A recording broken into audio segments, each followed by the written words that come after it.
Hello పిల్లలు. నేనిప్పుడు మీకు క్రిష్ కర్ణుడు జననం గురించి చెప్తాను. కర్ణుడు పుట్టుక గురించి చెప్తాను.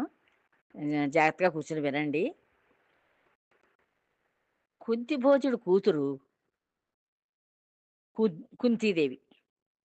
ఆ కుంతీదేవి చిన్న పిల్లే ఇంకాను. 14 ఏళ్ళు, 15 ఏళ్ళు లోపు పిల్ల. ఆవిడలాగా ఎంతో ఆనందంగా పే స్నేహితులతోటి వాళ్ళతోటి ఆడుకుంటూ అలాగా కాలక్షేపం చేస్తోంది బావుంది.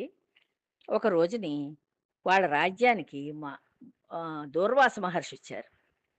వచ్చేసరికి కుంతిభోజుడన్నారు, "అమ్మా కుంతి, నువ్వు ఈ దూర్వాస మహర్షికి సేవలు చెయ్యమ్మా. ఆయనకి కావలసిన పువ్వులు, పళ్ళు అన్నీ తెచ్చి చక్కగా అమర్చి పెడుతూ ఉండు. దేవుడు పూజ చేసుకుంటూ ఉంటారాయన. ఆ పూజకి కావాల్సిన పువ్వులన్నీ కూడా అక్కడ సమకూర్చి పెట్టు.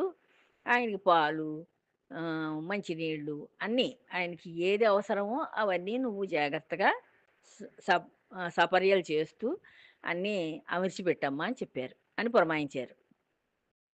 పురమాయిస్తే రాజు తండ్రి పురమాయించారు కదా అని చెప్పి ఈ కుంతి ఆయనకలాగా ఏం కావాలో, ఆయనకి ఏ టైంకి ఏం కావాలో అన్నీ అమర్చి పెడుతోంది. అమర్చి పెడుతూ ఉంటే ఆయన చాలా సంతోషించాడు. అసలు చాలా కోపిష్టివాడు. దుర్వాస మహర్షి అంటే కోపానికి ప్రతీక. కానీ ఆయన ఈ కుంతి చేసిన సేవలకి చాలా సంతోషించింది. చాలా సంతోషించి హ్మ్. దుర్వాస మహర్షి చాలా సంతోషించాడు. సంతోషించి, "నీకు ఒక మంత్రం నేర్పిస్తానమ్మా. ఈ మంత్రం నువ్వు ఏ దైవాన్ని తలుచుకుని నీకు పిల్లలు కావాలని కోరుకుంటావో, ఆ పిల్లలనిస్తాడు ఆ దైవం" అని చెప్తాడు. చెప్పేసరికి ఈ చిన్న పిల్ల కదా! ఇంకా జీవితంలో అడుగు పెట్టలేదు. ఇంకా పెళ్లి అది అవ్వలేదు చిన్నపిల్ల. దాంతోటి ఆవిడేం చేసింది, అని చెప్పేసి ఆ మహర్షి ఎళ్ళిపోయారు. ఆయన ఆ రాజ్యంలో ఆహ్, ఉండాలని వచ్చారు, చూసారు, అయిపోయింది వెళ్ళిపోయారు. వెళ్ళిపోయాక ఉదయిస్తున్న సూర్యుడిని చూసిందీవిడ. ఎర్రటి బింబం, ఎరుపు, పసుపు కలిసిన బింబం, పెద్ద బింబం. చాలా అందంగా అనిపించింది ఈవిడకి. అందంగా అనిపించేసరికి ఏం చేసింది, ఈ సూర్యుడిని తలుచుకుని మనం ఈ మంత్రాన్ని చదివి చూద్దాం. ఏమిటో పిల్లలనిస్తాడన్నాడు. ఏమిటో చూద్దాం అనుకుంది. అంతేనే కానీ, ఇప్పుడు అటువంటి పని చేయకూడదు. ఇంకా మనం కన్యగా ఉన్నాము అనే దృష్టి లేదు ఆవిడకి. ఇంకా చిన్న పిల్ల మూల అని ఆహ్, ఆ ఆలోచనలు లేక, ఆ సూర్యభగవానుడికి దండం పెడుతూ, ఆ శ్లోకం ఆ మంత్రం చదువుకుని, నాకు నీ శక్తితోటి పిల్లవాడినివ్వమని కోరుకుంది. అంతే వెంటనే సూర్యభగవానుడొచ్చేసాడు. వచ్చేసి ఒక మగ పిల్లవాడినిచ్చి వెళ్ళిపోయాడు. ఆ పిల్లవాడు ఎలా ఉన్నాడంటే, పుడుతూనే అతనికి కవచ కుండలాలున్నాయి. కుండలాలంటే చెవులకి పెట్టుకుంటారు. మనం రింగులు అవి పెట్టుకుంటామే ఆడవాళ్ళం. అలాగే మగవాళ్ళు కూడా పెట్టుకునేవారు పూర్వం. ఇప్పుడు కూడా కొంతమంది వేద పండితులు వాళ్ళు పెట్టుకుంటారు. అలాంటి కుండలాలున్నాయి. ఒళ్ళంతా కూడా కవచం మెరిసిపోతోంది. అంటే మన చర్మం పైకి కనిపించటం లేదు ఆయనకి. ఈ చంటి పిల్లవాడికి. కనిపించకుండా చర్మం అంతా ఒక కవచంతోటి కప్పేసుంది. చక్కని కవచంతోటి, గట్టి కవచంతోటి. ఆ పిల్లాడు కిలకిలా నవ్వుతూ ఎంతో అందంగా ఉన్నాడు. చూసింది. అప్పుడు ఆవిడకి మనస్సు, అయ్యో! ఇదేమిటి మనం ఇలాంటి పని చేశాం. ఆయన్ని పరీక్ష చేద్దాం అనుకున్నాం. ఆయన మంత్రం ఇచ్చాడు కదా! ఈ మంత్రం ఎంతవరకు పనిచేస్తుందో చూద్దాం అనుకున్నాం కానీ, ఇప్పుడు ఈ పిల్లవాడిని నేనేం చెయ్యాలి? ఎక్కడ పెట్టాలి? తల్లి, తండ్రి అడుగుతారు కదా! ఈ పిల్లవాడేమిటి? ఎక్కడి వాడు నీకని. అడిగితే ఇప్పుడు ఇవన్నీ చెప్పవలసొస్తుంది. వద్దు. అంచేత ఈ పిల్లవాడిని ఎలాగోలాగా మనం ఏం చెయ్యాలి అనేది ఆలోచిద్దాం అని చెప్పి అలా ఆలోచిస్తూ ఉంటుంది. అక్కడ ఒక నది పారుతూ ఉంది.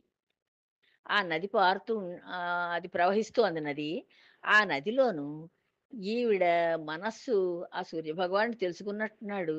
ఒక చక్కటి అందమైన ఒక పెట్టు ఒకటి కొట్టుకొస్తోంది. కొట్టుకొస్తుంటే చూసింది. చూసి ఈ పెట్టెలో పడుకోబెట్టేద్దాం. ఈ పెట్టె చాలా అందంగా ఉంది. నా కోసానే కొట్టుకొచ్చిందేమో అంచేత ఈ పిల్లవాడిని ఈ పెట్టెలో పడుకోబెట్టేసి నీళ్ళలోనే వదిలేద్దాం అంతకన్నా నేను చేయగలిగిందేం లేదు అని పాపం బాధపడుతూనే మొత్తానికి ఇంక తప్పని పరిస్థితుల్లో ఆ పెట్టెలో ఈ పిల్లవాడిని పడుకోబెట్టేసి, ఆ నీళ్ళలో వదిలేసి గబగబా మళ్ళీ తన కోటకి వెళ్ళిపోయింది లోపలికి. వెళ్ళిపోయి పాపం బాధపడుతోంది కానీ ఇంకేం చేయలేదావిడ. చేయలేని పరిస్థితిలో ఉంది. సరే ఈ పెట్టెలా నీళ్ళలో తేలుతూ కొట్టుకుంటూ వెడుతోంది. వెడుతూ ఉంటే ఒక గుర్రపు బండి వాడు చూసాడు. గుర్రపు బండి తోలుకుంటూ వెడుతున్న వాడికి ఈ అందమైన పెట్టె కనిపించింది. ఏమిటి ఇంత అందంగా ఉంది ఈ పెట్టె చాలాను. దీంట్లో ఏముందో చూద్దాం అని చెప్పి ఆ బండి దిగి, ఆ నీళ్ళల్లోకి దిగి, ఆ పెట్టె తీసుకుని తెరిచి చూశాడు. తెరిచి చూస్తే అందులో కిలకిలా నవ్వుతూ ఒక పిల్లవాడు కనిపించాడు. కవచ కుండలాలతోటి. చాలా ఆనందపడిపోయాడింక. ఆనందపడిపోయి గబగబా ఇంటికెళ్ళిపోయాడు. ఎందుకు వాళ్ళకి సంతానం లేదు అంతవరకును. పిల్లలు కలగలేదు. పిల్లలు కలగకపోవడంతోటి ఈ చంటి పిల్లాడు ఎప్పుడైతే కనిపించాడో నాకు భగవంతుడిచ్చిన వరం అనుకున్నాడు. ఈ పిల్లవాడిని తీసుకెళ్ళి రాధా! రాధా! ఇలా రా అని చెప్పి కేకేసి తన భార్యకిచ్చేశాడు. "ఈ పిల్లవాడిని చూడు, మనకి భగవంతుడిచ్చాడు ఈ పిల్లవాడిని. ఇదిగో ఈ పెట్టెలో కొట్టుకొస్తుంటే నీళ్ళలో తీశాను. తీసుకొచ్చాను. నీకోసానే తెచ్చాను. జాగ్రత్తగా పెంచుకో" అని చెప్పి ఇచ్చాడు. ఇచ్చేసరికి ఆవిడ కూడా చాలా ఆనందపడింది. మనకి ఈవేళ భగవంతుడే ఇచ్చాడండి ఈ అబ్బాయిని. నేను జాగ్రత్తగా పెంచుకుంటానని చెప్పి ఆ పిల్లవాడికి కర్ణుడు అని పేరు పెట్టారు. కర్ణుడు అని పేరు పెట్టుకొని ఆ పిల్లవాడిని పెంచుతున్నారు. పెంచుతూ ఉంటే ఆ పిల్లవాడు విలువిద్యల్లో ఫస్ట్. అన్నింటల్లో ఫస్ట్. అలాగా పెరిగి సూర్యపుత్రుడు గదా మరి! సూర్యుడికి ఎంత తేజస్సు, ఎంత శక్తి ఉంటుంది. ఎన్ని కోట్ల జీవరాశుల్ని వేల వేల కోట్ల జీవరాశులనన్నిటిని ఆయన ఎలా పోషిస్తున్నారు. ఆయన ఒక్కరోజు మనకి సూర్యభగవానుడు రాకపోతే చలితోటి గజగజలాడిపోతాం. అలాంటిది ఆ శక్తితోటి పుట్టిన పిల్లవాడు కనుక ఈయన కూడా ఎంతో శక్తివంతుడిగా, ఎంతో కళగలిగి, చక్కని విగ్రహం, చక్కని ఆకారంతోటి పెరిగి పెద్దవాడవుతున్నాడు. తర్వాత మిగతా కథ చెప్పుకుందాం. ఉంటాను. జై శ్రీరామ్.